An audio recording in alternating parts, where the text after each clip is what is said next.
Hello there, Kenny Zook here. I'm the head preacher for the Church of Leave OPB. I recently had a pleasant discussion in the comment section of another post with a viewer who criticized my lack of evidence. Meanwhile, he had a tirade laced with name-calling. Anyway, I'm way more of a culture guy than a stats guy. That was our disagreement. But I like to be fair, and that means looking past the anger in angry rhetoric to see if there may be a kernel of truth behind the rhetoric itself. And the truth is, sometimes I could do a better job of giving evidence of what I see culture-wise. So that made me reconsider a comment I made in a couple of other previous posts, and I did a little research recently, which I should have done some time ago, into what I saw one Bears writer call HaHa Clinton Dix's on-field issues. And as a result, I now have to take back everything bad I said about Mike Pettine in those couple of previous posts. Or more accurately, everything I have said about Mike Pettine ever. My research? Well, I found this article by Kyle Hoffenbecker on Lombardi Avenue blog from earlier in the off-season last year. As I observed, HaHa Clinton Dix, coming off of a 2016 season that included a Pro Bowl, had a 2017 season that, statistically, would have been a pretty good year for Adrian Amos if Amos was playing his butt off. But as Mr. Hoffenbecker pointed out last spring, it took a noticeable lack of effort for Clinton Dix to achieve those same stats. Hoffenbecker even posted a video clip which magnified the season-long problem.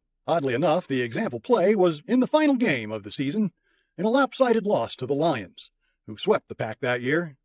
Wow, that sounds weird to even say. The Lions swept the Packers in 2017.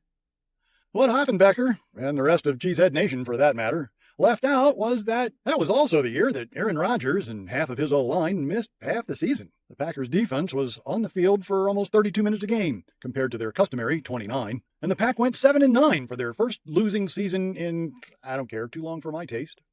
As I inferred in a previous post, that's a pretty boneheaded reason to fire the likes of Dom Capers. But frankly, on my part, blaming Mike Pettine for HaHa Clinton Dix's bad season was similarly short-sighted.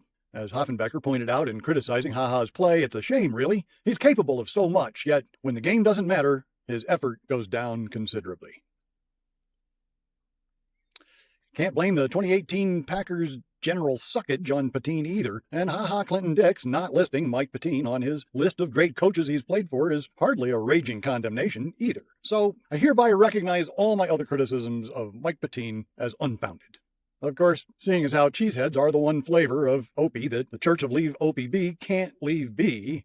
I mean, my wife is a cheesehead. If you ask her, she'll tell you I leave her be too much. I decided I should look at Mike Pettine's resume. After 7 years as an assistant in the NFL, Mike Pettine became the defensive coordinator for the Jets, who needed help with their mediocre defense, 17th ranked in total yards. That was 2009, when he led the Jets to the 32nd best defense. But he improved, 30th in 2010, 28th in 2011, and 25th, 3 spots up in 2012.